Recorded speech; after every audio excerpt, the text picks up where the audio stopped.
এরপর আমরা দেখব আউটডোর সাবস্টেশন।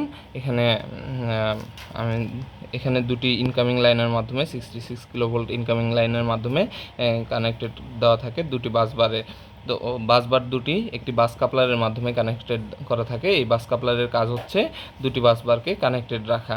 তো দুটি বাসবার ইউজ করার যে সুবিধাটা হচ্ছে, যদি কোনো কারণে একটি বাসবার ড্যামেজ হয়ে যায় বা কোনো ফল্ট মেরামতের কাজে একটি বাসবার বন্ধ থাকে, তাহলে আমরা অন্য বাসবার দিয়ে কারেন্টটা সাপ্লাই দিতে পারি। তো যাদের 66 কিলোভোল্ট সরাসরি দরকার, তাদেরকে আমরা এখান থেকে সরাসরি কানেকশনটা দিতে পারি একটি সার্কিট ব্রেকারের মাধ্যমে, এবং কারেন্ট ট্রান্সফরমার থাকবে একটি।